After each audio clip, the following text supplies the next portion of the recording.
Hello everyone, once again welcome back to mathematics. हम catenary series लेके चल रहे थे। कैटेनरी के मैंने 10 एग्जांपल डिस्कस कर लिए और कुछ टॉपिक्स और डिस्कस किए हैं। प्लेलिस्ट की लिंक आई बटन में दे दी है, आप वहां से जाके चेकआउट कर सकते हैं। तो चलिए आज शुरू करते हैं कैटेनरी का अगला एग्जांपल नंबर 11। क्वेश्चन कहता है एल लंबाई की एक समान जंजीर एक क्षैतिज रेखा के दो बिंदुओं के मध्य खींची है जो अपने स्तर के n गुने तनाव को सहन कर सकती है। प्रदर्शित कीजिए कि इसके मध्य में न्यूनतम झूल L into n minus n square minus 1/4 raise to the power 1/2 है। हमें यहाँ से इसमें ये सिद्ध करना है।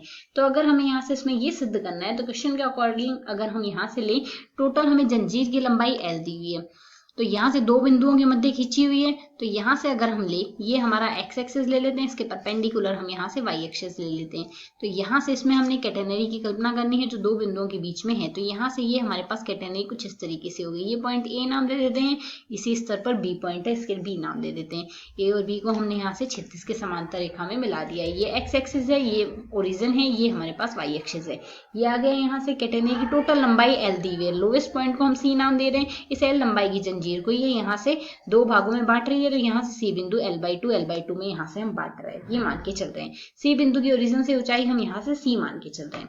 ये आ गया। अब यहाँ से क्वेश्चन के अकॉर्डिंग हमें दिया गया है दो बिंदुओं के मध्य खींची अपने स्तर के n गुने तनाव को सहन कर रही है। यहाँ से क्वेश्चन के अकॉर्डिंग हमें यहाँ से n गुना तनाव ये कहा गया है।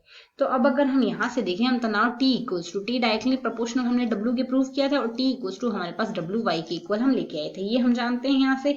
अब यहाँ से क्वेश्चन के अकॉर्डिंग दिया गया है ये इसके n गुने तनाव को यहाँ से सहन कर रही है। और अगर हम यहाँ से देखें y स्क्वायर इक्वल्स टू हम क्या लिखते हैं, C square plus S square. ये हमारे पास y और s में रिलेशन होता है, ये हम जानते हैं।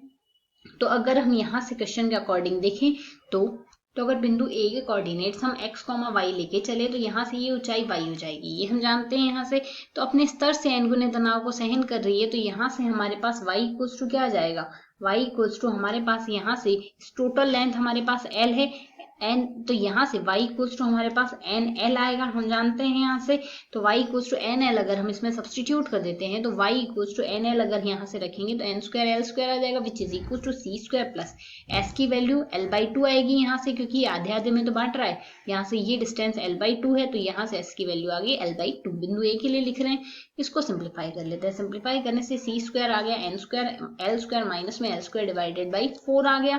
तो अगर हम यहाँ से L स्क्वायर कॉमन ले लेते हैं तो C इक्वल्स टू हमारे पास क्या आएगा, दोनों साइड स्क्वायर रूट कर देते हैं, तो L स्क्वायर का स्क्वायर रूट L आ गया, n स्क्वायर माइनस 1/4 आ गया, ये वैल्यू आ गई।